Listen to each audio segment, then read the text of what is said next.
Madame, Monsieur, bonsoir et merci de nous rejoindre à la présidence où le chef de l'État accorde ce jour un grand entretien à la presse nationale. Bonsoir, Monsieur le Président. Bonsoir, Madame. C'est le tout premier depuis votre prise de pouvoir et les Burkinabés attendent, en tout cas pour beaucoup, de comprendre votre vision, votre politique et certains des chantiers sur lesquels vous travaillez. Ce soir, on va parler sécurité politique, élections, situation humanitaire, bonne gouvernance, relations internationales, bref. Et dans cet exercice, je suis accompagnée de Soumaïla Rabo de Savane Média. Bonsoir Ruth Bini Ouattara. Bonsoir Monsieur le Président. Bonsoir Monsieur. Alors, Excellence, la bienséance africaine nous recommande de toujours nous enquérir de l'état de santé de notre interlocuteur avant de rentrer dans le vif du sujet. Comment se porte le président Ibrahim Traoré, et ce d'autant plus que certaines rumeurs ont fait état d'inquiétude par rapport à votre santé? Je me porte très bien, parce que les rumeurs, c'est naturel, je dirais, surtout dans un contexte pareil. Ça arrive que des gens puissent véhiculer des rumeurs, et vu la situation aussi du pays, physiquement, on va très bien, même si c'est normal qu'on puisse dire aussi qu'on ne va pas bien, vu la situation globale. Alors, Monsieur le Président, il y a de cela 4 mois, vous preniez le pouvoir en tant qu'acteur du MPSR 1, mais dans une perspective de rectification. 120 jours après votre arrivée au pouvoir, avez-vous toujours le même sentiment de relever le défi de départ? On est plus que motivé, on est plus que convaincu et on est encore plus encouragé. Donc, il y a encore plus de tonus à aller de l'avant. Et la motivation est encore plus boostée, je peux dire. Monsieur le Président, est-ce que cette motivation est en phase avec les réalités du terrain? Bien sûr, c'est en phase avec les réalités du terrain. Vous le constaterez. Déjà, certes, vous allez nous le reprocher qu'on ne communique pas trop, mais il y a plusieurs phases dans la lutte. Et au fur et à mesure, on pourra donc vous détailler. Et sur le terrain, ça va, ça avance très bien. Malgré certaines velléités. Donc c'est ce qui nous motive. Que ce soit sur le terrain du combat ou la population, ça nous motive. Alors, Monsieur le Président, vous faites bien de mettre le pied dans l'étrier. Le volet sécurité, c'est l'un des plus importants dans votre vision pour le Burkina. Mais dans l'une de vos allocutions, vous avez reconnu que les attaques se sont multipliées avec des populations civiles prises de plus en plus possibles, en plus des symboles de l'État. Et qu'est-ce qu'on peut apporter comme lecture par rapport à cette situation? Bien sûr, je l'ai dit que les attaques se sont multipliées. Et il s'agissait de bien comprendre de quoi on voulait parler. Parce que l'offensive qui a commencé depuis le mois de novembre contre ces groupes armés terroristes les ont amenés donc à changer un peu de cible. C'est malheureux qu'actuellement, je dirais qu'ils sont aux abois et ça fait qu'ils s'attaquent de plus en plus à des civils désarmés parce que ce sont les derniers moments de débat en fait. Mais bon, c'est aussi une manière d'interpeller la population, de bander le moral, parce que ça sera dur, mais ça ne sera pas pour longtemps. Dans le même temps, on nous annonce également des actions de reconquête, comme ce fut le cas pour Solenzo. Déjà, qu'est-ce qu'il faut comprendre par reconquête quand on sait que certaines zones ont été fragilisées par l'absence de l'État et un sous-développement très avancé? D'accord, la reconquête, comme je l'ai dit, il y a plusieurs phases. Actuellement, je peux dire que dans notre stratégie globale, le combat en tant que tel au sol n'a pas encore commencé. Nous avons une première phase d'établir une base de données en matière de renseignement, qui est très important pour nous, parce que la guerre, une bonne partie de la guerre, c'est le renseignement. Secondo, il y a des renseignements qu'il faut exploiter en même temps. Donc, ce qui nous amène à mener des opérations aéroterrestres de temps en temps pour s'attaquer à certaines bases et tout. Il y a aussi des localités symboliques qui avaient été sous emprise terroriste pendant quelque temps. Donc, ces localités ont été reconquises. Mais je le disais lors de mon passage à Solenzo, le plus important, c'est la consolidation. Donc, c'est cette phase qui est en cours, c'est-à-dire le retour de l'administration, puisque la population y est. le retour de l'administration, et maintenant trouver à faire des activités donc, à ces populations, et organiser le terrain de sorte que l'ennemi ne puisse plus revenir reprendre position sur cette partie. Justement, à propos de reconquête, pour que l'ennemi ne revienne pas à Falaguntu, c'est une autre réalité, parce qu'après avoir repris nos positions sur place, les terroristes sont revenus et ont endeuillé tout le peuple. Oui, revenir, c'est une chose, revenir et rester, c'est une autre chose. Ce sont des batailles. Les batailles, on peut les gagner ou les perdre. Et ce n'est pas parce que aussi on a perdu des hommes que forcément l'ennemi n'a pas une défaite. Si l'ennemi avait pris le contrôle, il serait resté, comme ce qu'il fait ailleurs. Donc, ce n'est pas parce qu'on a implanté des gens. Falaguntu est en cause de consolidation, je peux dire. Voilà. Donc, l'ennemi a dû voir un certain nombre d'aménagements qu'il essaie de freiner l'avancée des travaux, mais ça ne nous freine pas. Donc, c'est des combats qui vont avoir lieu, c'est permanent, ça sera toujours comme ça. Mais nous avons à asseoir un certain minimum de fortification, d'organisation de terrain, avant de lancer la machine maintenant pour le poursuivre. Et Falaguntu est dans une zone un peu stratégique, qui rend un peu difficile donc, la poursuite. Vous voulez parler de la proximité avec le Niger, oui, avec d'autres frontières? Il y a la proximité avec les 3 frontières, qui sont des zones qui forcément, on ne peut pas s'engager dans une poursuite, traverser les frontières sans au préalable pouvoir aviser le partenaire, ce qui peut prendre du temps. C'est un combat qui se déroule très vite. Donc, en poursuivant des traces, les minutes qui suivent, si vous n'avez pas à agir, il n'est pas évident que vous puissiez, après donc, des autorisations, pouvoir retrouver les traces de l'ennemi. Mais je pense que ce sont des choses en cours, et des protocoles avec l'armée nigérienne qui doivent nous permettre de pouvoir poursuivre jusque sur le territoire et vice-versa. Alors, Excellence, il a parfois été fait cas de négociation comme alternative en matière de solution. Est-ce que sous votre magistère, c'est une option? La négociation, je ne sais pas ce que vous appelez négociation, mais ce qui se passe au Burkina est que, je le disais, nous n'avons pas décidé d'attaquer quelqu'un. On nous attaque, et comme vous le constatez aujourd'hui, on attaque des civils désarmés qui sont assis tranquillement chez eux ou qui voyagent ou autres. On les arrête, on les assassine. Comment on peut négocier avec des gens qui font ça? Il n'y a pas de négociation. Le Burkina est un pays souverain, c'est un pays laïque, et ces valeurs-là ne se négocient pas. Voilà. Nous ne sommes pas là pour vendre certaines valeurs contre quoi que ce soit. Ceux qui font ces exactions doivent comprendre que nous n'allons jamais négocier cela. En même temps que vous durcissez le ton, vous tendez également la main à ces terroristes, à ceux qu'on peut appeler peut-être les repentis, qui voudraient bien déposer les armes. Il faut faire la différence entre tendre la main et négocier. Je le dis et je le répète, la vocation n'est pas de tuer.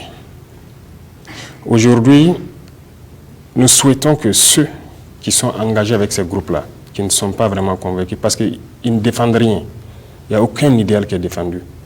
Dire à des gens de venir ôter la vie à des créatures que Dieu a fait, eux-mêmes qui prétendent connaître Dieu, je ne pense pas que ça, c'est écrit quelque part. Donc qu'ils comprennent que ce n'est aucunement un message venu de nulle part, c'est juste des intérêts de certaines personnes obscures qu'ils servent. Et ces individus, s'ils comprennent le message, qu'ils puissent quitter ces rangs, nous sommes prêts à les accueillir, à les remettre dans la société pour qu'ils puissent travailler au profit de toute la société.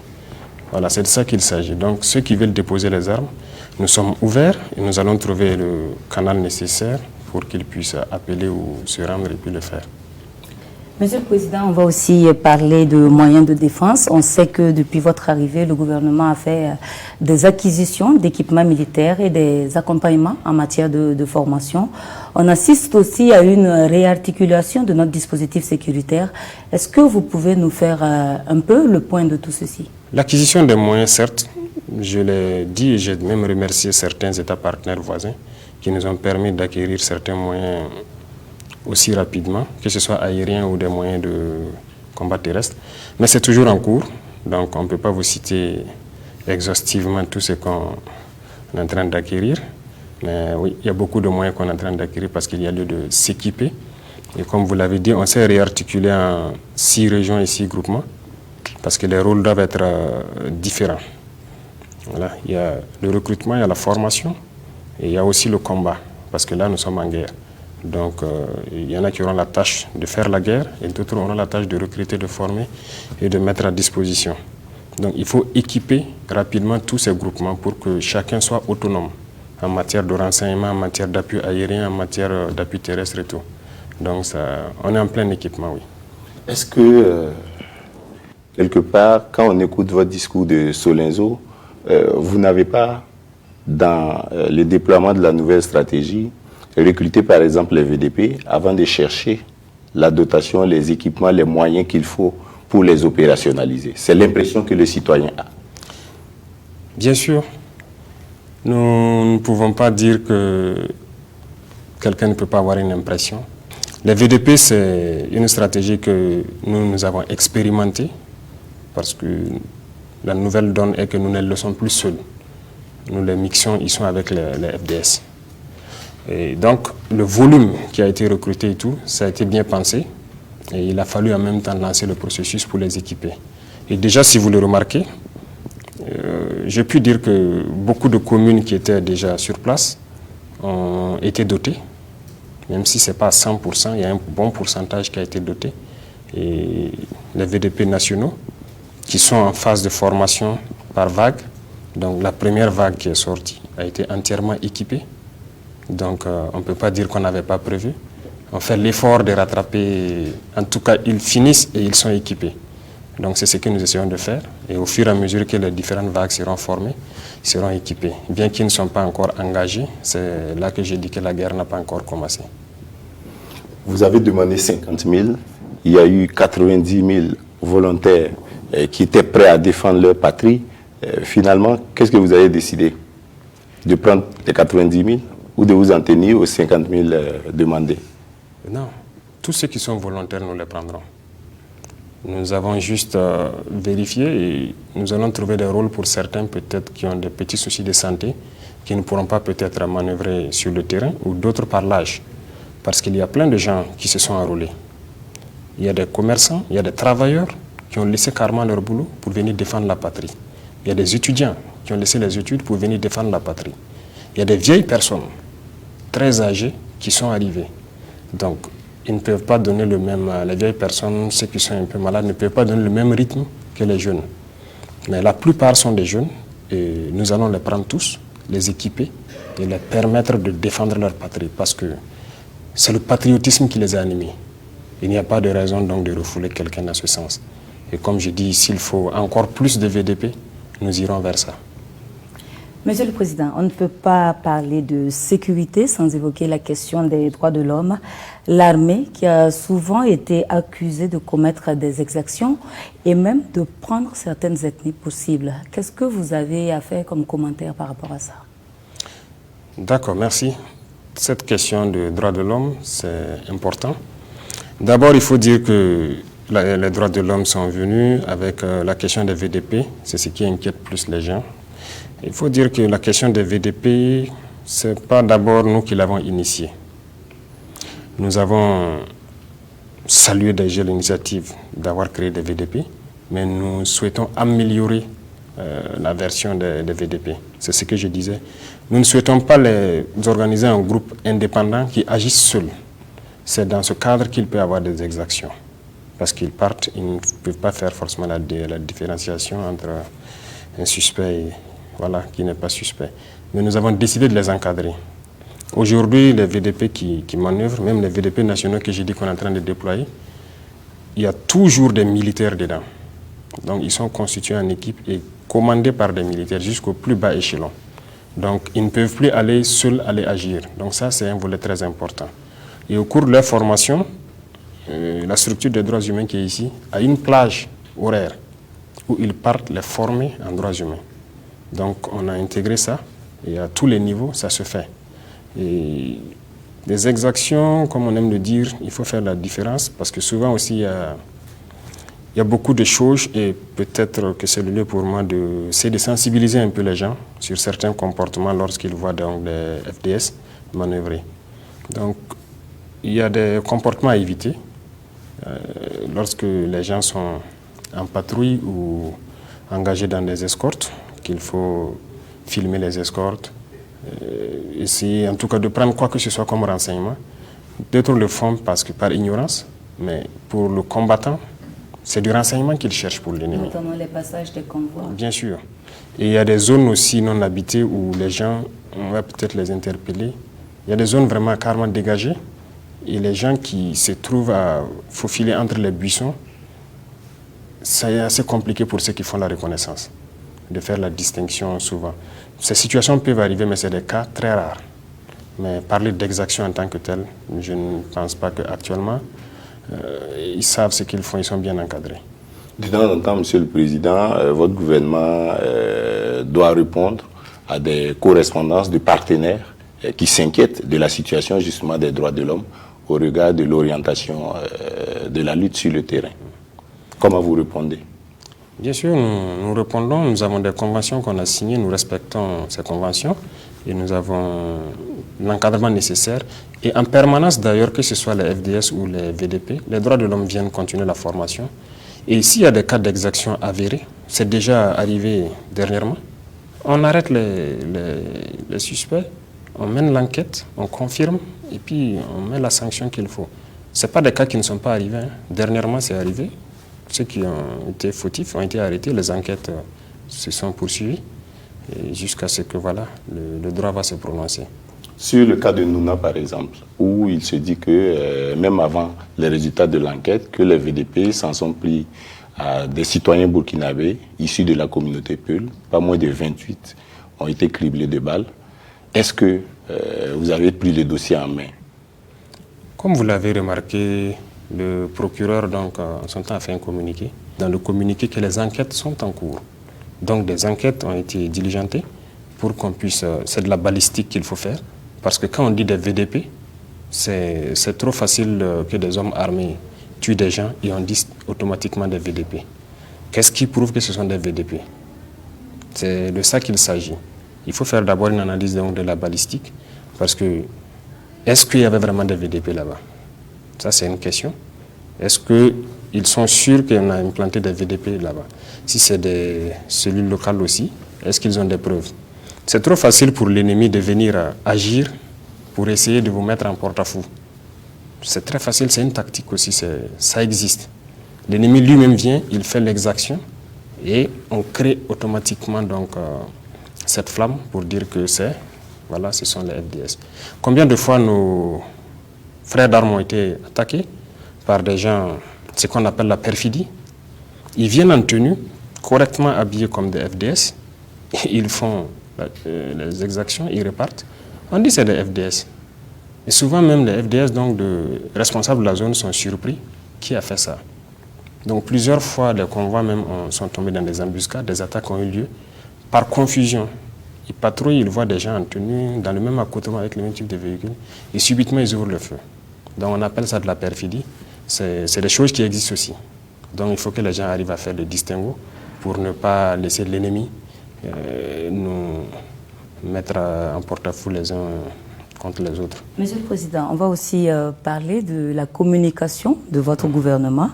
Elle est jugée en tout cas trop fermée par bon nombre d'observateurs et une bonne partie de la presse crie également aux musulmans avec une difficulté d'accès à certaines sources des informations. Qu'est-ce que vous répondez à cela? Ce n'est pas du musellement, mais c'est comme je le disais, ce sont des phases de nos opérations. Nous sommes dans une phase de collecte de renseignements et d'opérations aéroterrestres d'opportunités. Et les opérations militaires, malgré le fait qu'on ne veut pas communiquer, vous avez dû remarquer que certaines personnes sur les réseaux sociaux arrivent toujours à avoir l'information. Parce que les populations locales sur place là-bas arrivent toujours à les passer. Le message comme quoi il y a une opération dans notre zone. C'est bien, c'est une fierté pour ces populations-là de sentir l'armée agir dans leur zone. Mais en réalité, ça expose nos opérations. Il se peut qu'on agisse dans une zone, mais en réalité, l'effet majeur n'est pas là-bas. Nous cherchons l'effet majeur ailleurs. Donc pour peu qu'on laisse la presse s'enquérir de ça et que l'autre déploiement aussi, si ça fuite, l'ennemi pourrait donc esquiver l'action principale. Donc voilà pourquoi jusque-là, Les opérations ponctuelles, ce que je dis, que nous faisons sur les opérations, sur des cibles d'opportunité, nous ne communiquons pas. Mais ils peuvent être rassurés, je le disais la dernière fois, les déploiements qui sont en cours, lorsque les vraies opérations, on va introduire la guerre, vous serez invités et on aura besoin de journalistes de guerre pour nous accompagner sur le terrain et pouvoir relater correctement cette guerre. Alors, bon nombre se sont offusqués lors de l'audience que le Premier ministre a accordée au Conseil supérieur de la communication, où il a été fait cas d'être, entre guillemets, plus regardant sur les émissions débat. Alors, est-ce qu'il faut s'inquiéter par rapport à la liberté d'expression et de presse qui ont été chèrement acquises depuis des lustres? Nous n'avons pas l'intention de retirer cette liberté de presse, mais seulement il faut savoir qu'on est en guerre. Et aussi, c'est vrai, on ne demande pas, tout le monde n'est pas forcément obligé d'accompagner. Mais si vous êtes burkinabé, il y a aussi des comportements, il y a des propos à ne pas tenir. Voilà. C'est vrai, tout le monde ne peut pas être content, mais vous reconnaissez avec moi qu'il y a ces sujets et de ces débats sur les plateaux, quand même, qui laissent à désirer. Et donc, c'est de ça peut-être qu'il parle, mais pas tous les débats. Il y a des très bons débats. Et il faut que les gens prennent l'exemple sur certains pays en guerre. Je le disais, la presse a un rôle très important. Vous devez avoir cette technique de communiquer pour galvaniser le soldat, le combattant qui est sur le terrain. Et je sais que vous savez le faire. Donc même sur les plateaux télé, il faut avoir cette technique pour motiver le combattant, parce que c'est lui qui risque sa vie pour la patrie.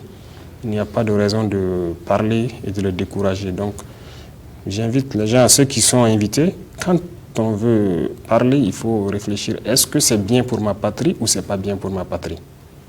Voilà. Monsieur le Président, c'est une question d'interprétation, parce que quelquefois les journalistes qui critiquent pensent bien faire en vous disant là où ça ne marche pas, pour que vous vous ressaisissiez et pour que vous corrigiez ce qui ne marche pas bien. Et si vous prenez ça en mal, ça peut faire une incompréhension entre vous et nous. D'accord, on n'a pas pris en mal. D'abord, il faut faire le distinguo, on n'a pas pris ça en mal. Seulement, d'ailleurs, on va créer un centre d'appel, sûrement la semaine prochaine, ça sera opérationnel. On souhaite que lorsque ça ne va pas, c'est la même chose que certains lanceurs d'alerte et tout, on n'a pas dit que c'est mauvais. On souhaite savoir où ça ne va pas pour corriger, parce qu'on n'a pas les radars braqués un peu partout. Mais qu'on ait un canal pour le faire, voilà pourquoi on veut mettre en place un centre d'appel, ça pourra se faire par ce canal. Mais lorsque c'est fait sur un plateau télé, certaines choses, on ternit l'image du pays, on donne de l'information à l'ennemi, parce que l'ennemi n'est pas seulement le terroriste il est encouragé. Sa racine est beaucoup plus profonde. Donc sur des plateaux télé, ça porte très loin. Et à travers ça, vous donnez des informations stratégiques à des individus qui ne sont forcément même pas à côté ici, pour pouvoir changer le terme de la lutte. Vous comprenez? Si aujourd'hui ils quittent l'aspect confrontation, ils s'attaquent aux populations innocentes, c'est une stratégie, ils ont changé de stratégie, juste pour saper le moral. Mais c'est à travers la communication qu'on donne l'occasion à ces individus cachés-là pour changer de stratégie sur le terrain, à ces forces obscures. Voilà pourquoi on dit qu'il y a un canal pour dénoncer, pour vraiment rappeler à l'ordre. On va le mettre en place, mais sur des plateaux télé, vous donnez des échos très loin. Beaucoup de nos chaînes sont suivies depuis très très loin. Monsieur le Président, ce qui a créé davantage de distance entre vous et certains journalistes, certains confrères, la presse, c'est que dans certaines interventions, vous avez séparé les Burkinabés entre les patriotes et puis certains qui seraient apatrides. Il y a des journalistes qui se sentent concernés parce qu'ils ont porté une critique une fois en passant à votre pouvoir. Est-ce que vous n'allez pas un peu trop loin? D'abord, je ne savais pas qu'il y avait de la distance. Merci de m'informer. Moi, je ne suis pas distant. Donc, j'ai peut-être l'habitude d'avoir un franc-parler. Je dis ce que je pense, mais je ne garde pas rancune. J'ai même oublié que j'ai parlé du mot apatride. C'est compris, je ne traiterai pas d'apatride, mais ce n'est pas aux journalistes que je m'adressais. Vous n'avez pas cité de nom? Non. J'ai dit il y a beaucoup de gens sur les réseaux sociaux ou bien peut-être dans la presse qui ont des comportements apatrides, qui ont des comportements tendant à ne pas aimer la patrie. Lorsqu'on voit que ce qui est mauvais et jamais ce qui est bien, pourquoi? Il y en a qui ne voient que l'obscurité, ils ne voient jamais la lumière. Pourquoi? Est-ce qu'ils aiment vraiment ce peuple? En quoi est-ce qu'ils contribuent? C'est de ça qu'il s'agit. Sinon, je n'ai pas un problème particulier avec le monde journalistique ou quoi que ce soit. Mais bon, la parole a été dite en gros. Il y a beaucoup d'acteurs sur les réseaux sociaux qui ne sont pas forcément des journalistes. Monsieur le Président, les débats entre burkinabés tournent de plus en plus autour des questions religieuses et ethniques. On en a un peu parlé tout à l'heure. Est-ce que nous ne sommes pas assis sur une poudrière? D'autant plus que parfois on a le sentiment que rien n'est fait ou rien n'est dit au niveau gouvernemental pour clarifier, sinon désamorcer certaines tensions. Et pourtant, ce n'est pas une poudrière, mais rien n'est dit, rien n'est fait, non? Je pense que la dernière fois, nous avons rencontré certaines communautés religieuses ici. Et nous rencontrons aussi des communautés ethniques. Il faut dire que la question religieuse, c'est comme je disais tout de suite, il y a des gens qui s'intéressent uniquement à ce qu'ils veulent. Sinon, la question n'existe pas. Le Burkina est un État laïque. Et toutes les religions s'acceptent ici. Que ce soit depuis les leaders religieux, vous allez les voir toujours ensemble et le brassage est parfait. Et nous passons donc le message chaque fois à ces leaders de prêcher au niveau donc des plus jeunes l'acceptation d'autrui. Et je pense que la question n'existe pas.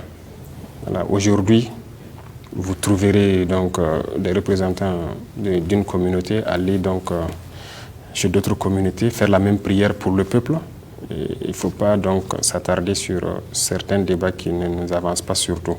Mais la question religieuse, on communique, on sensibilise et je pense que les prêches, que ce soit dans les églises, dans les mosquées, voilà, même chez les traditionnels, voilà, les gens prêchent l'union et pour que la question religieuse que les gens veulent insinuer ne puisse jamais surgir.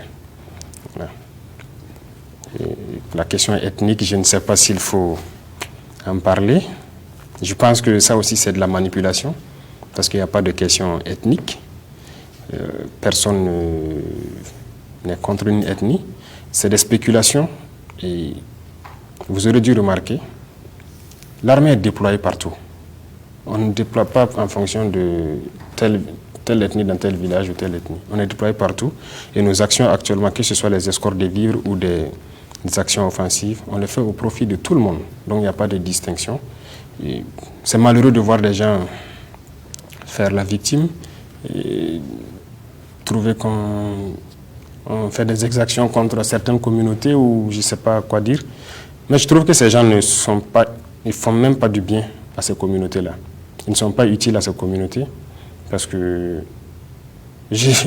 une question me tourne souvent l'esprit. Qu'est-ce qu'ils ont fait même pour ces communautés, ces individus-là? Ont-ils aidé ces communautés quand ils étaient dans la difficulté? Parce que ces communautés, moi je me dis qu'il y a des communautés qui sont révoltées. Et ce n'est pas une ethnie. Qui sont révoltées parce qu'ils ont été délaissés. Et je pense qu'à un moment donné, il faut aussi arrêter. Aujourd'hui, nous avons compris qu'ils ont été frustrés, ils ont été révoltés à cause d'une situation. Aujourd'hui, la communauté dont on parle, la communauté Peul, il faut le dire, que les gens trouvent qu'il y a de la stigmatisation, il y a ci, il y a ça. C'est la communauté qui souffre le plus. Les terroristes prennent tout leur bétail, ils sont dans les camps de réfugiés. On se demande même comment ils font pour se soigner quand ils sont malades, parce qu'ils sont occupés, ceux qui sont dans ces zones sont obligés d'y rester et se soumettre aux lois de ces terroristes-là. Et ceux qui ne peuvent pas se déplacent. Ils sont là, comment ils se débrouillent? Nous faisons l'effort d'envoyer de la nourriture où on peut, quand on peut, sans distinction. Mais l'idée, c'est d'aider vraiment ces communautés à retrouver leur vie.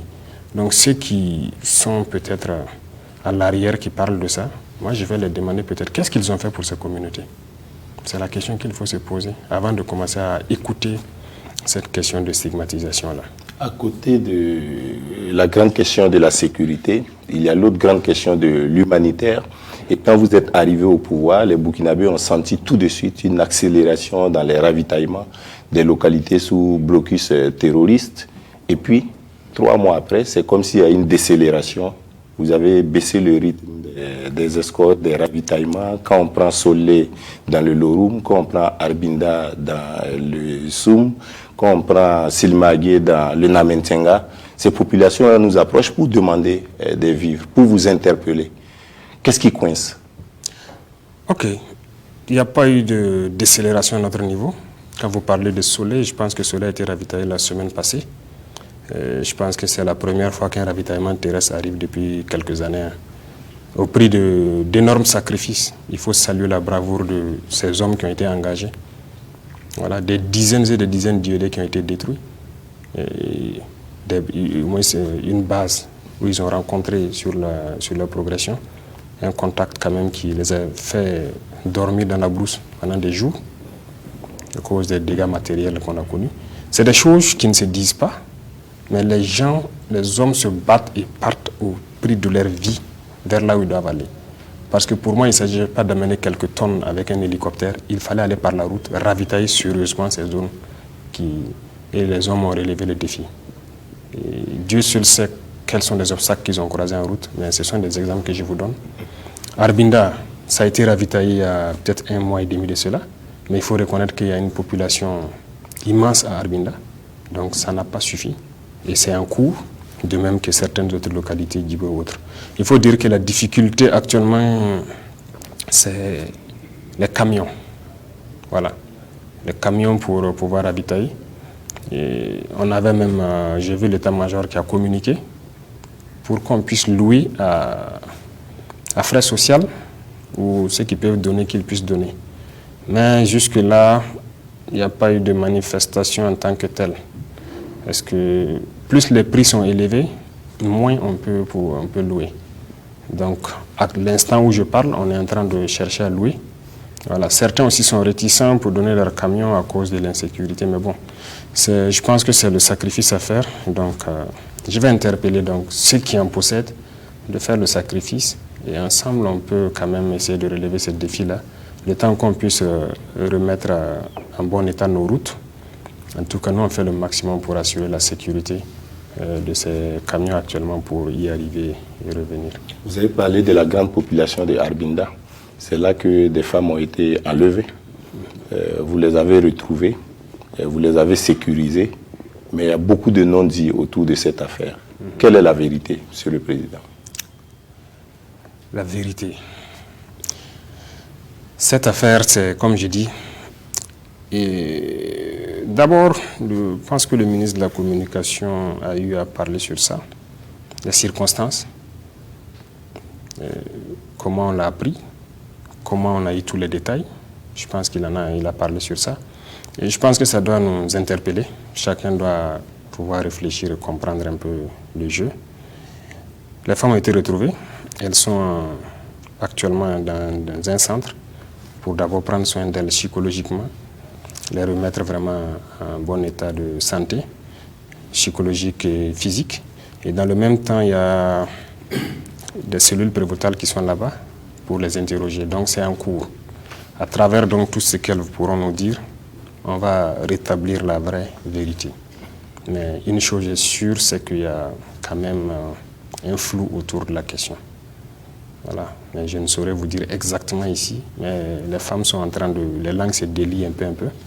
On en saura plus. Monsieur le Président, il y a quelques semaines, la ministre de l'Action humanitaire informait l'opinion nationale de certaines difficultés avec des ONG pour les ravitaillements des zones en difficulté, notamment le PAM, pour ne pas le citer. Qu'est-ce qui explique cela et où est-ce qu'on en est avec ce dossier? Vous l'avez déjà cité. Hein? Donc, bon, il y a beaucoup d'ONG qui agissent sur le sol burkinabé. On est en train actuellement de faire l'inventaire et de voir les missions de chacun parce qu'il y en a trop, beaucoup trop, que ça peut même nous causer des problèmes. Ce n'est pas seulement ce problème de ravitaillement.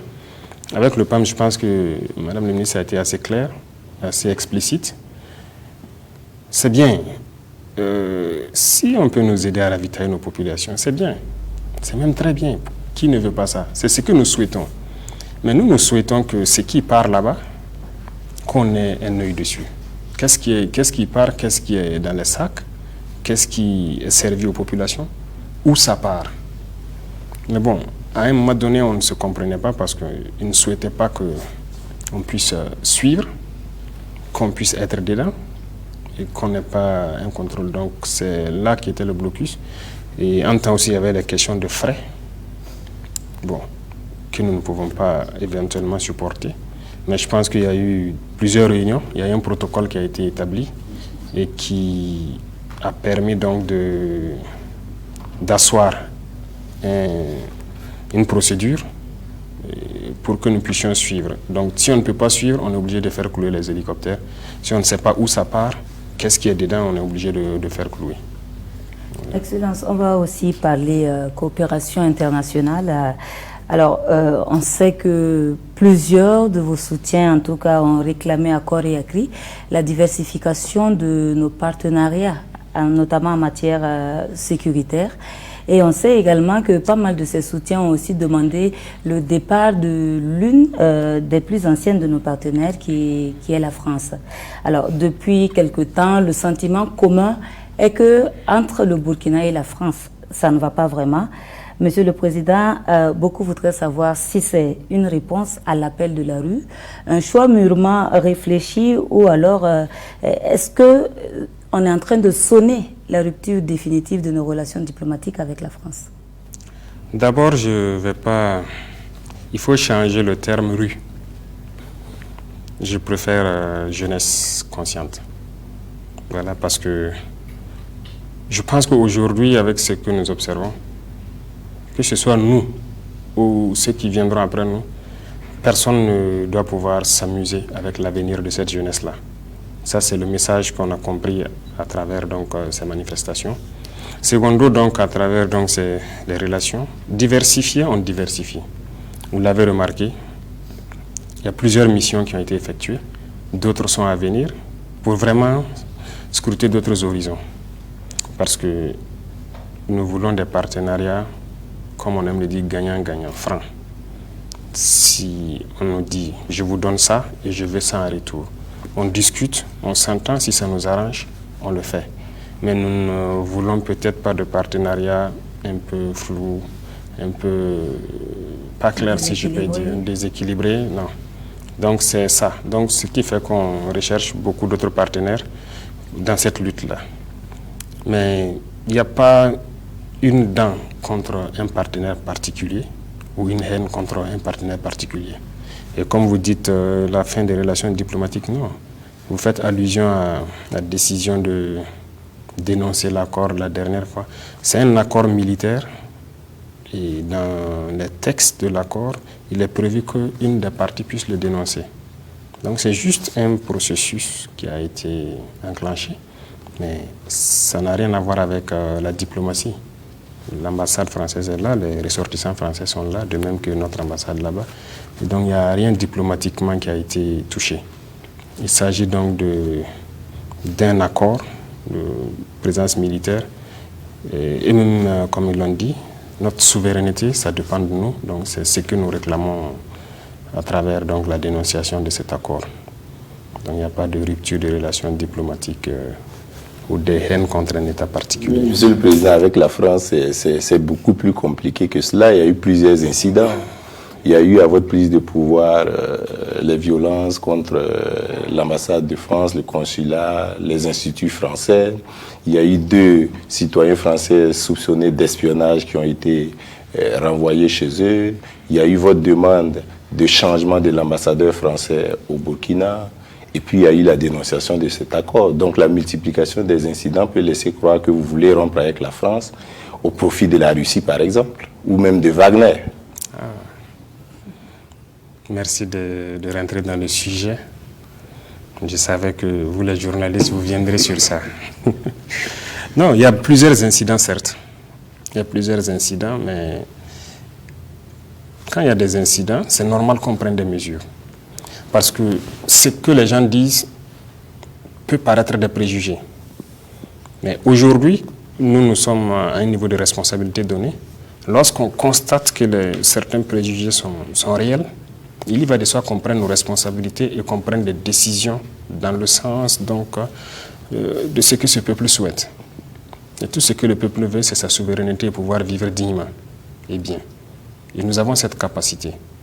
Donc s'il y a des faits et gestes ou certains accords qui nous empêchent de pouvoir donner cette vie et cette dignité à notre peuple, il va de ça qu'on s'oppose à ça et qu'on prenne des actes contre cela. Donc peut-être que c'est la politique qui n'était pas la bien, menée par la France, mais je pense que cela ne veut pas dire qu'il y a une haine particulière, c'est ce que j'insiste. Non. Et ça ne veut pas dire aussi quitter un pays pour un autre. J'insiste sur le fait de notre souveraineté, sur donc l'équilibre de nos relations. Peu importe l'État, si c'est pour venir nous coloniser encore, si on peut le dire, nous dominer, nous ne serons pas d'accord. Non, nous ne serons pas d'accord. Les gens voient le virement vers la Russie, pas forcément de façon politique, si je peux dire, parce que nous ne sommes pas des politiciens. Nous sommes là pour une mission, c'est la sécurité. La sécurité, c'est la mission première. Dans cette sécurité, la situation qui est arrivée le 30, ça se trouve être anticonstitutionnelle, donc antidémocratique pour certains. Et le recrutement des VDP se trouve être contraire aux lois de certains États. Donc, subitement, on se retrouve à nous refuser donc, un certain nombre de choses, notamment les équipements militaires et tout. Alors, si on ne veut pas nous permettre d'acquérir des équipements dans tel pays, on va aller dans d'autres pays. On va l'acquérir. Ce n'est pas la première fois que je le dis. La plupart des chancelleries occidentales sont passées ici. Je les ai dit ça. Donc, qu'on nous permette de pouvoir nous équiper et de faire la guerre. Parce que nous n'allons pas nous asseoir et regarder notre peuple mourir. Ça, jamais. Sinon, pourquoi on serait venu? Donc, ça impose qu'on scrute d'autres horizons, rien que le côté militaire. Et le volet économique aussi, c'est important, parce que ça accompagne la guerre. Il faut nouer d'autres partenariats pour avoir certains avantages. Tout ce qui peut avantager ce peuple, nous sommes partants. Mais tant qu'on n'a pas des avantages dedans, on n'est pas partant. Comment vous arrivez à faire ce que vos prédécesseurs ne pouvaient pas faire parce qu'ils avaient les mains liées? Les mains liées, vous dites? C'est vous qui l'avez dit dans votre discours. Vous avez dit, nous n'allons pas faire la fête de l'indépendance, nous avons les mains liées, nous ne sommes pas souverains. Ok, vous parlez de cette main liée. Oui, et vous dénoncez des accords que vos prédécesseurs n'ont jamais eu le courage de dénoncer. Comment vous faites? D'accord. Ça tombe bien que je ne suis pas dans une posture de diplomatie. Il faut avoir peut-être souvent le courage de faire certaines choses, mais tout le monde n'a pas forcément ce courage. Nous avons un idéal pour le pays. Nous avons un idéal que nous avons développé depuis très longtemps. Et nous rêvons de quelque chose pour ce pays. C'est ce qui nous a amené à prendre ce risque. C'est le plus gros risque que je peux dire qu'on puisse prendre dans l'armée. On a pris le risque parce qu'on a des idéaux, on a un rêve pour le pays. Il n'y a pas de raison qu'on prenne ce risque et que, étant maintenant devant les faits accomplis, qu'on ne puisse pas prendre des décisions courageuses allant dans le sens de ce que nous avons comme rêve. Donc, le peuple a des aspirations, ça se trouve être nos aspirations. On prendra toujours des décisions qui vont dans ce sens.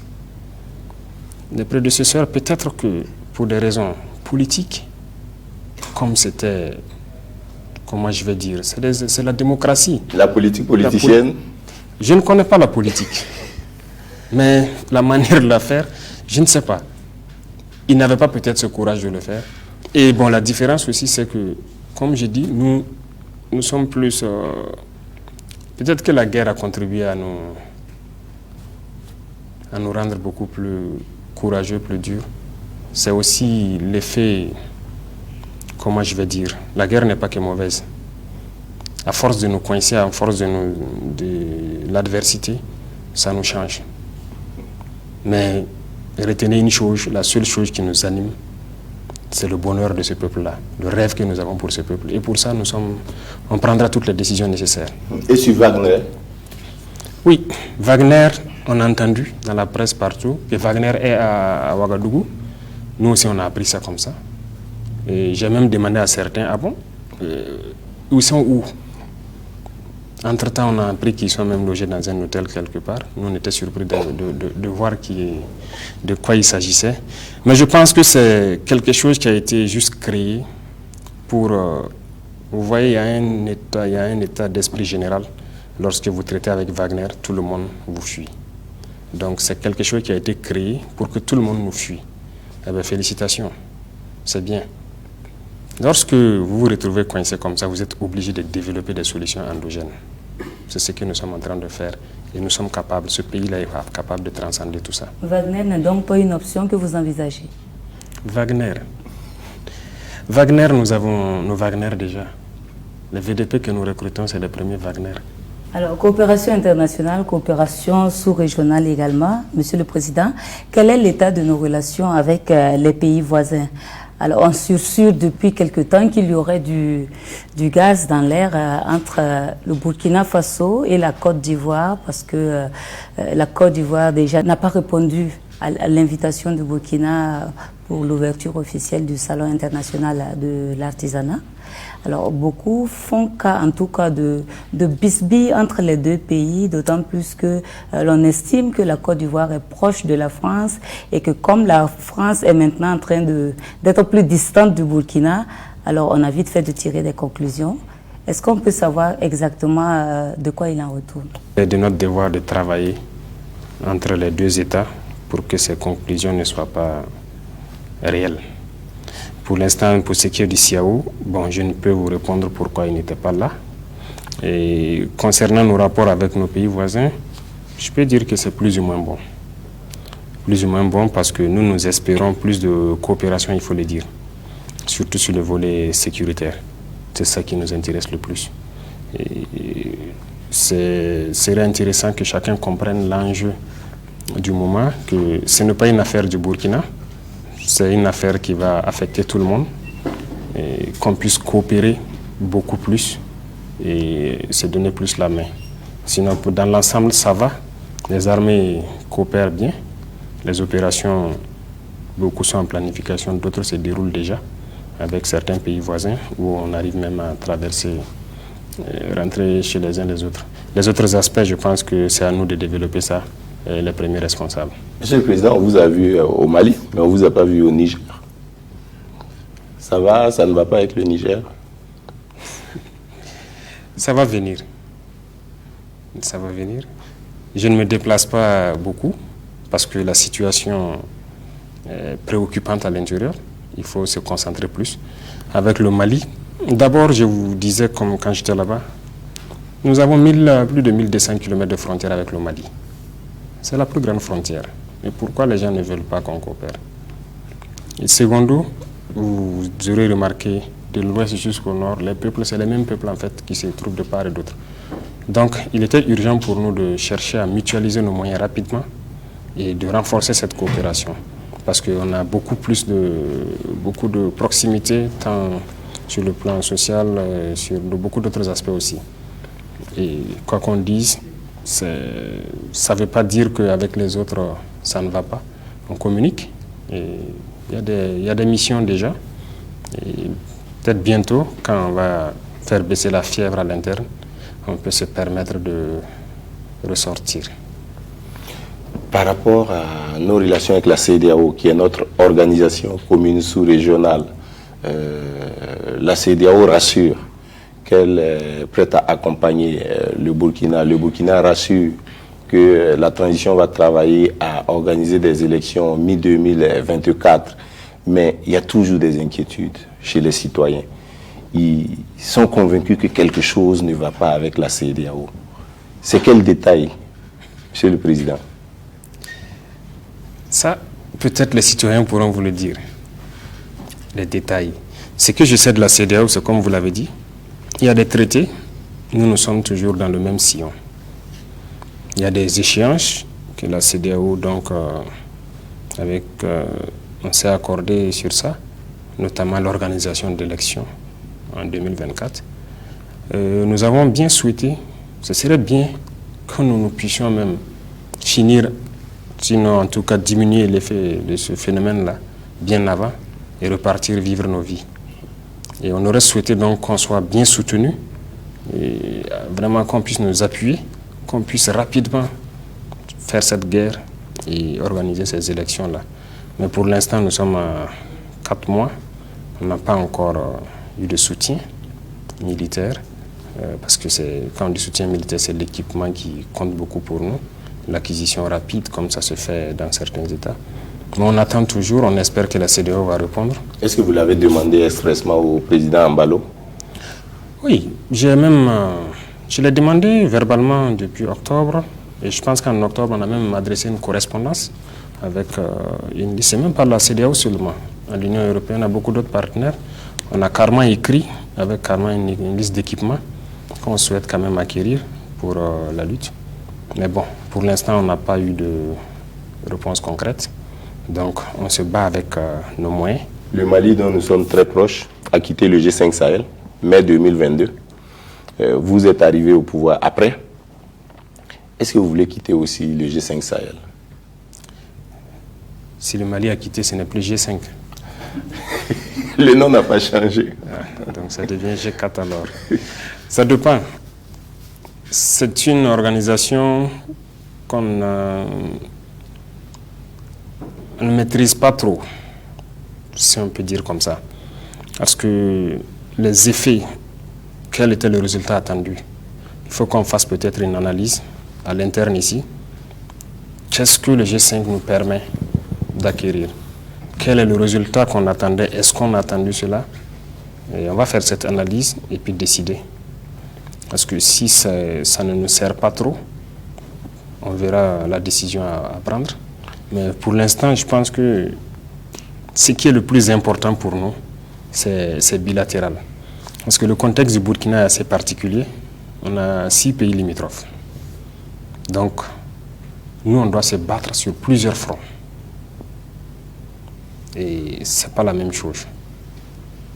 Donc, déjà, si on commence des opérations avec quelques pays, on est déjà dans le G5. Sinon, si on fait avec tout le monde, on est dans un G6. Donc, nous, ce qui nous importe, c'est plus la coopération bilatérale. Et donc, avec toutes les armées qui nous entourent, on a cette coopération-là. Donc, mais l'analyse se fera sur le G5 et on va décider. Monsieur le Président, on va aussi parler bonne gouvernance et lutte contre la corruption. Alors, on a le sentiment, en tout cas depuis votre arrivée, que vous avez délivré carte blanche à l'ASE-LC pour auditer partout où le besoin se fait sentir. On a vent de certaines arrestations et aussi on a le sentiment que certaines institutions, jadis jugées intouchables, ne le sont plus. Quelle est votre vision à ce niveau? Ma vision à ce niveau, la bonne gouvernance. Je le disais tantôt, c'est la gouvernance qui est la source de tous nos problèmes ici. Et aujourd'hui, avec l'élan de la jeunesse, là, on ne peut plus se permettre certaines choses. Donc, il y a des choix que nous laissions carte blanche à l'ASE pour faire son travail. Et même la présidence est auditée. Donc, c'est que nous tous, on a couru se mettre à jour qu'un point de vue taxe et tout. Parce qu'ils sont complètement libres. Ils ont carte blanche, ils sont libres. Et voilà, il y a des arrestations qui ont lieu. Voilà. On cherche aussi à comprendre souvent même, parce qu'ils vont très vite. Mais ils ont carte blanche. Et ça ne va pas s'arrêter maintenant, ce n'est que le début. Il faut reconnaître qu'il y a assez de problèmes quand même. Il y a assez de problèmes. Ils m'ont envoyé un lot de rapports que je lis de temps en temps. Il y a assez de problèmes. Donc la lutte contre la corruption est engagée et ça va aller jusqu'au bout. Et ce n'est pas uniquement, comme certains le pensent, ciblé. Non. Tout le monde, toutes les institutions vont être visitées. Et partout où il y aura des malversations, on va demander aux gens donc de pouvoir rembourser un peu. C'est à cause de ça qu'il y a une agence qui a été créée, un conseil des ministres il y a 2 ou 3 semaines de cela, pour la gestion des biens saisis. Donc, je pense qu'on pourra rattraper beaucoup de choses et assainir la gouvernance et faire des réformes nécessaires pour que la situation n'arrive pas encore à l'avenir, pour qu'on ne retombe pas dans les mêmes travers. Monsieur le Président, dans cette question de lutte contre la corruption, il y a le journal L'événement qui a fait cas, dans un de ses articles, d'un détournement d'argent destiné à des volontaires pour la défense de la patrie. Une somme qui aurait été empochée par un capitaine. Alors, certains regards se sont tournés vers vous, Monsieur le Président. Ah bon? Alors, quel commentaire faites-vous par rapport à cela? D'accord. J'avais oublié un peu cet événement, mais c'est bien, parce que exactement un matin, on a appris ça. Quand je suis arrivé, j'ai vu les journaux et j'ai dit, mais tiens, qui ose faire ça encore? Immédiatement, on a appelé l'état-major, et donc d'instruire la gendarmerie pour une enquête rapidement. Et j'ai appelé donc l'ASE, j'ai dit, est-ce qu'il a vu ça? Le contrôleur, il dit oui. Donc, mettez-vous dessus parce que c'est une question de détournement de fonds. Et je veux que ça serve d'exemple à tous ceux qui veulent tenter quoi que ce soit, parce que là, c'est intolérable. Et donc, on était serein. Mais quelques jours après, on a même appris que le journaliste en question, ou je ne sais pas qui, a dit sur la radio que si on pousse loin, ils vont verser la calebasse ou quoi encore. Oui. Donc, j'ai dit là, il y a des preuves concrètes. Mais c'est au fur et à mesure qu'on a compris qu'il y a deux cas. Soit c'est de mauvaise foi, ou bien il n'a pas peut-être compris l'information qu'on a donnée. Parce qu'il a été auditionné par la gendarmerie et j'ai tenu à voir le rapport. Dans le rapport, la personne parlait de 12e RIC, qui est à Waïguya, qui n'est pas le centre-nord, et d'un événement d'un VDP qui a raconté ses souffrances de 2019. Et 2019, ce n'était pas le président d'Amiba. Donc, il n'y a pas de corrélation avec le titre du journal. Donc, j'ai dit de continuer. Après, donc, j'ai demandé donc, à l'ASE quelle est la situation, qui est le capitaine. Est-ce que des gens sont allés à Kaya enquêter et tout? Il dit non, le journaliste en question refuse de donner ses sources. Il n'a pas de... En fait, il n'y a rien jusqu'à l'instant où je vous parle. Il n'y a absolument rien sur la question. Donc, c'est sûrement un gros titre qui devait faire un boom, je ne sais pas à quelle fin. Mais je pense que c'est, excusez-moi le terme, parce que je vais vous raconter quelque chose que ça fait, cet événement, qui n'est vraiment pas bien. Donc, il me ramène à vous encore. Quand ça s'est distillé comme ça, il s'est trouvé qu'il y avait des débuts d'exaction dans la zone de Boala. Et on avait envoyé donc des unités mixtes, militaires et VDP, pour soutenir cette localité. Et c'est en ce moment exactement que ce journal est paru. Et des jeunes officiers, des jeunes capitaines du Centre-Nord, se sont retrouvés vexés. Qui est ce VDP qui allait mentir comme ça? Parce qu'il ne se reproche de rien. Et moi, je les connais la plupart là-bas, parce qu'on vient de là-bas. Et les VDP se retrouvent aussi vexés.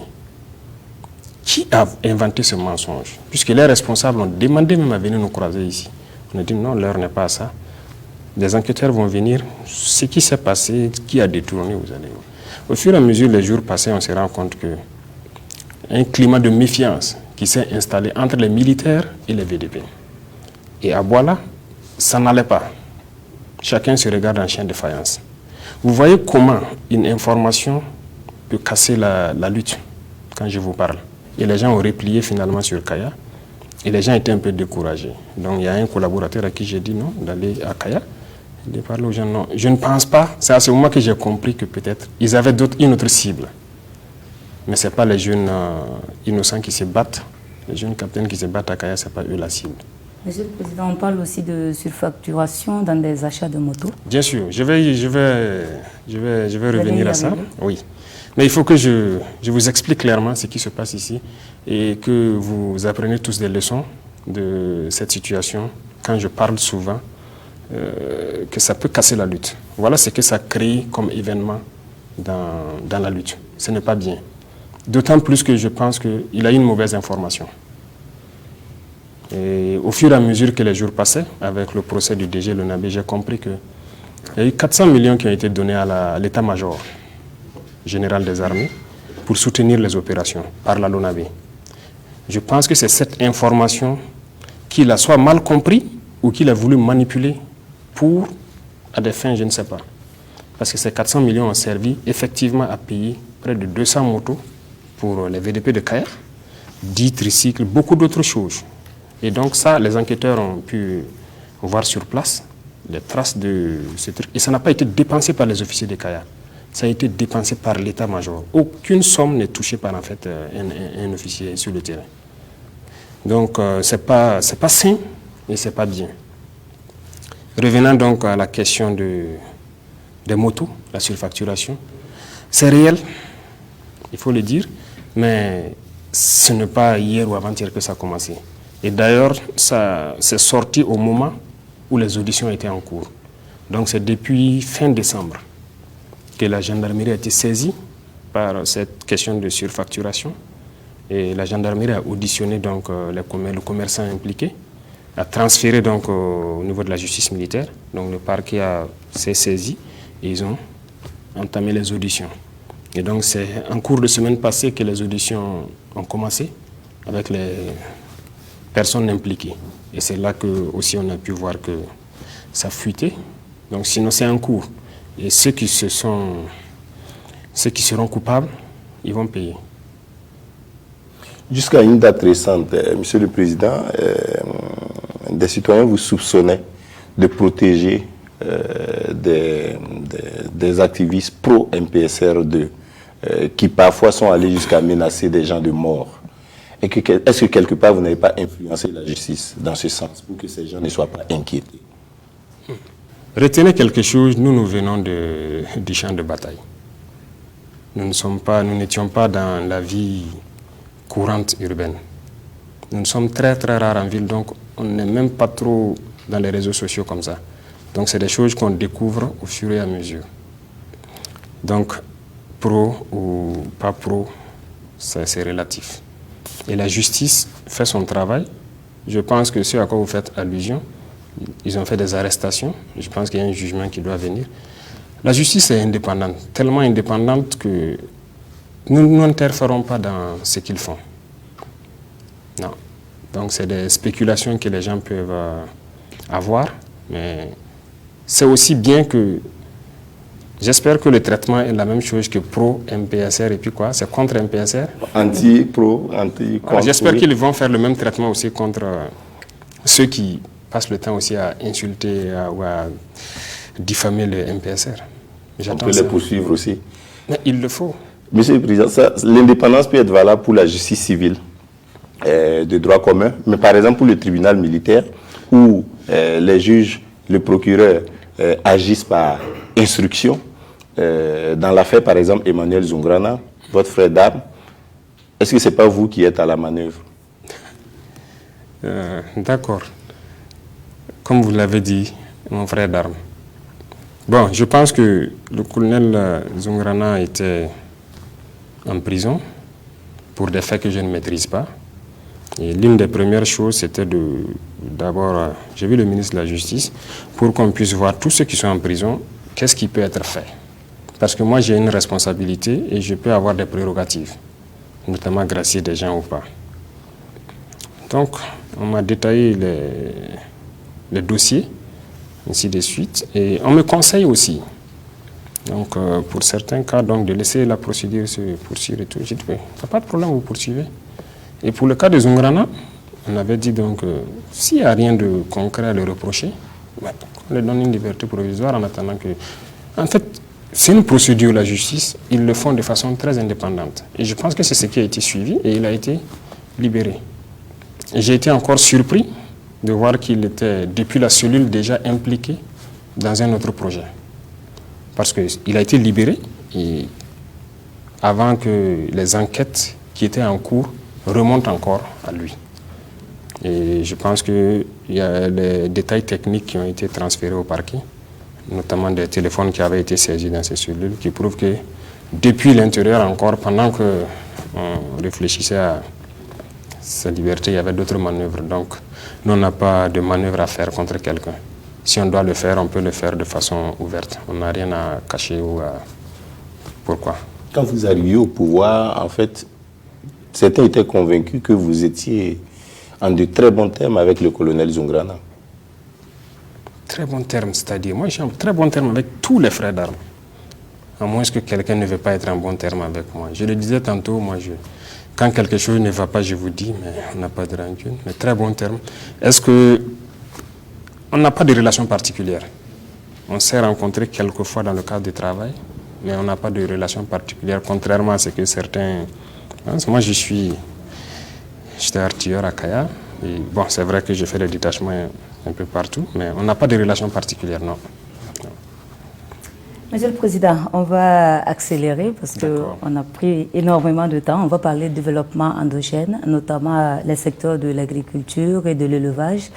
Vous avez, en tout cas, on a ouï dire que vous avez un programme spécial pour ce qui concerne spécifiquement cette zone du Sahel qui est un peu délaissée. Est-ce que vous pouvez nous en parler? Bien sûr. C'est global, ce n'est pas uniquement la zone du Sahel. C'est vrai que là-bas, la situation est particulière, mais l'élevage et l'agriculture, c'est des volets sur lesquels on va miser pour l'autosuffisance alimentaire. C'est très important et pouvoir exporter pour faire de la richesse. Et la zone du Sahel est particulièrement riche. J'ai discuté avec les techniciens de l'agriculture. C'est une zone de culture maraîchère par excellence. Et il y a beaucoup de points d'eau qu'on compte valoriser. Et aussi faire de la culture fourragère. Voilà, donc il y a les environnementalistes qui vont trouver des espèces qu'on va essayer de faire des forêts pour ces animaux-là. On veut faire du Sahel un pôle de... Chaque région doit avoir sa spécialité. Donc que ce soit la viande, le lait, voilà, les peaux, ça doit pouvoir être la spécialité du Sahel. Donc la vision, c'est de faire du Sahel donc un pôle de développement, donc d'élevage autour de ces points d'eau et des cultures maraîchères aussi. Toujours dans l'esprit du développement endogène. Les ressources viennent de dehors ou vous les cherchez dans les villages, dans les communes? Je vous disais tantôt que le contexte fait que ce n'est pas évident qu'on ait des ressources de l'extérieur. Voilà pourquoi nous sommes en train de compter sur nos propres ressources. Et je pense que dans les jours à venir, il y aura une agence que nous comptons mettre en place pour la promotion donc, de l'économie communautaire. Voilà. Donc, on va essayer de financer nos projets, nos entreprises par nous-mêmes, par la population, l'entrepreneuriat communautaire, à travers donc, un système de coopérative.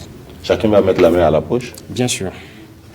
Et ça doit permettre de pouvoir, chaque village, chaque commune, chaque province, de pouvoir créer quelque chose qui appartient aux populations et qui vont s'occuper de ça. La réalité actuelle, c'est qu'il y a des sociétés minières industrielles qui ferment à cause de l'insécurité, alors que ces sociétés minières sont pourvoyeuses de richesses et travaillent à alimenter notre budget national. Comment vous allez résoudre cette équation-là? En faisant la guerre et en travaillant à tenir le dossier économique. Bien sûr, c'est aussi ça la guerre ne se fait pas sans l'économie.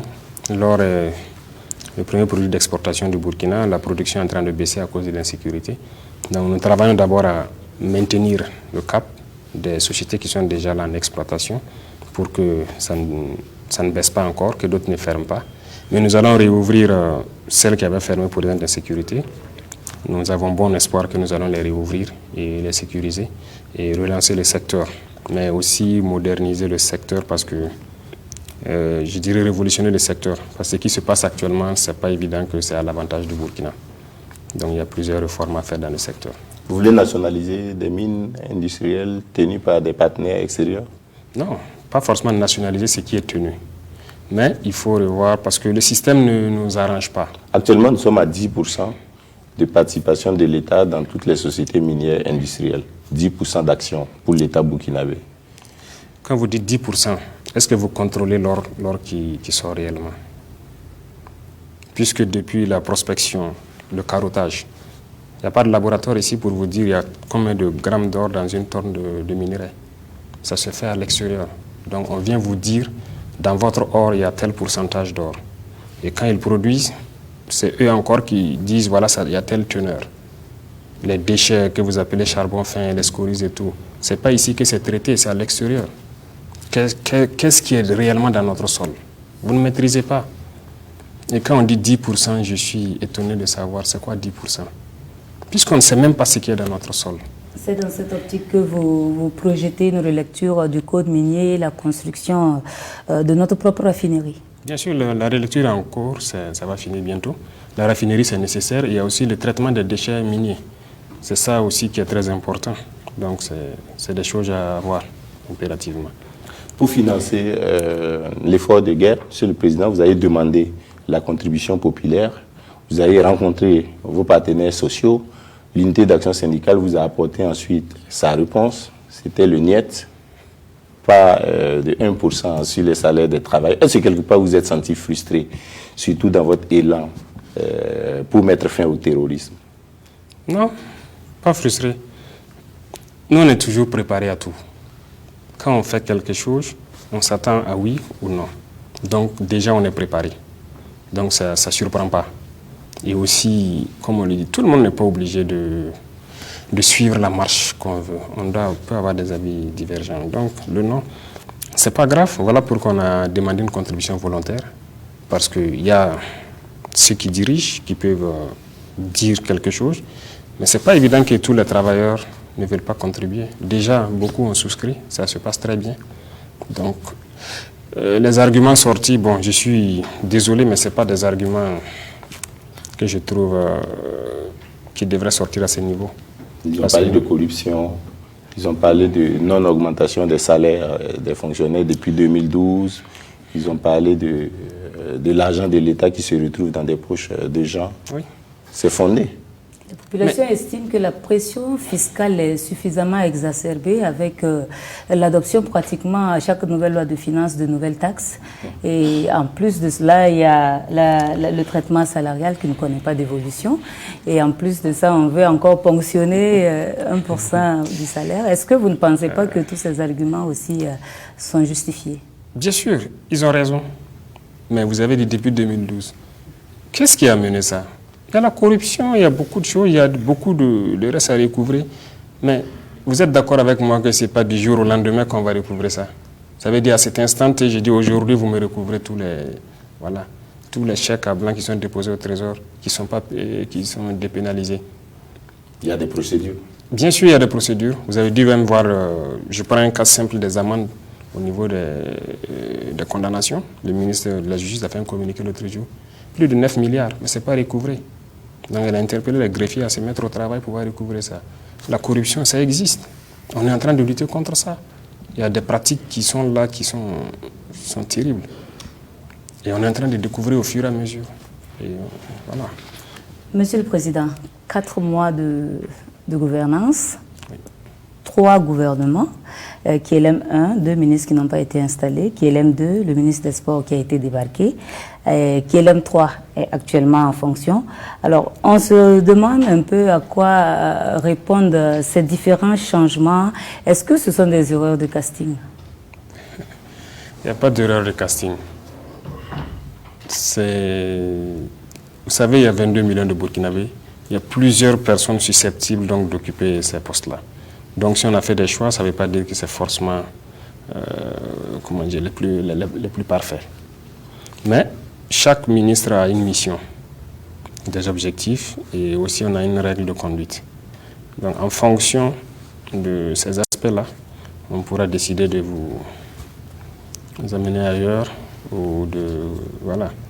Donc chacun a sa mission, chacun a ses objectifs à atteindre dans des délais bien précis. Monsieur le Président, vous avez pris le pouvoir avec beaucoup d'optimisme et beaucoup de détermination.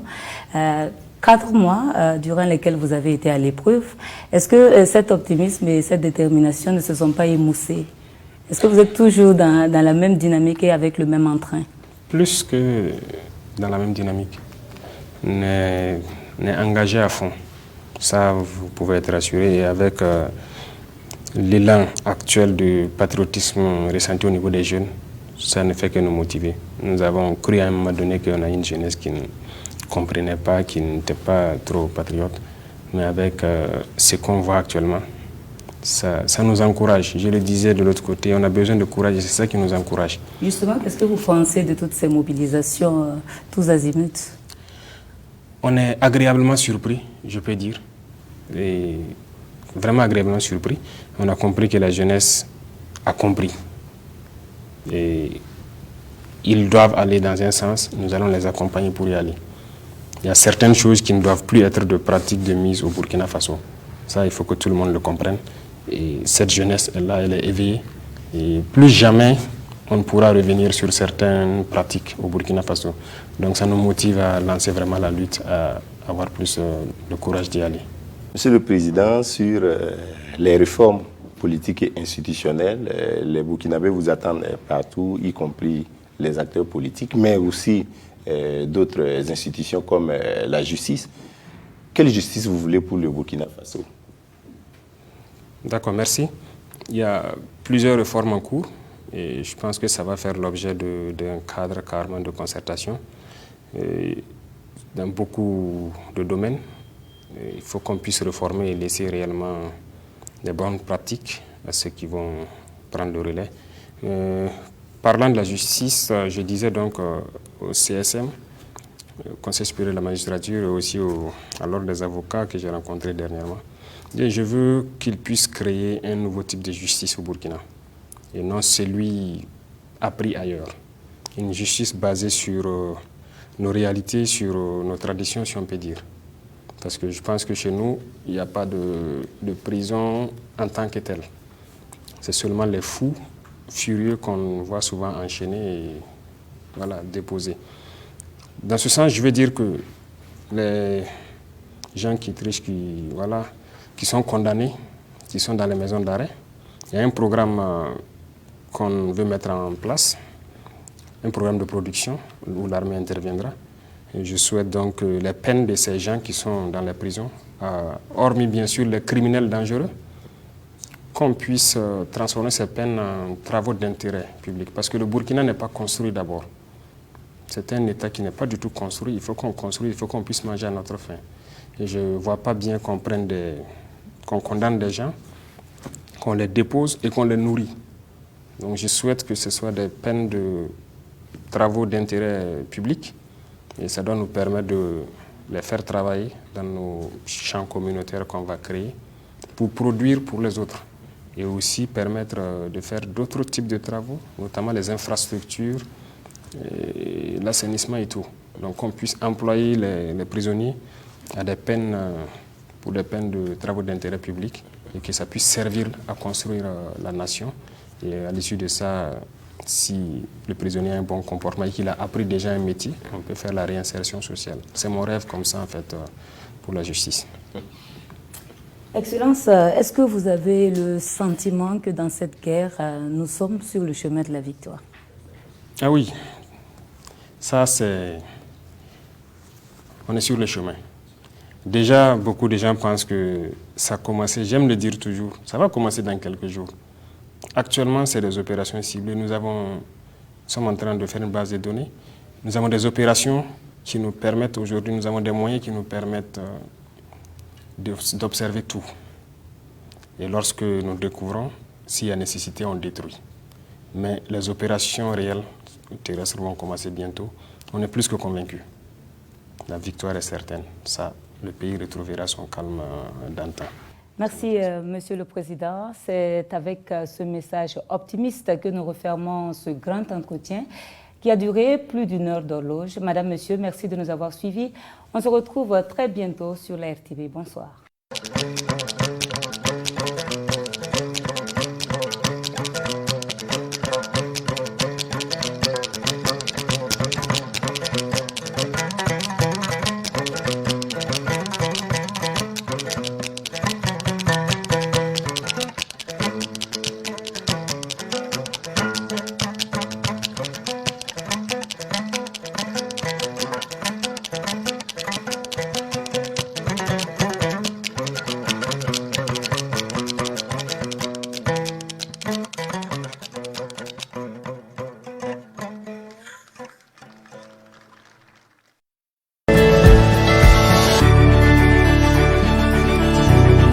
C'est tellement pratique.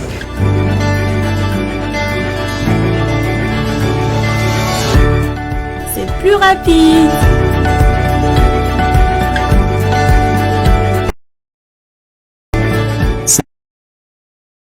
Et pour nous aussi.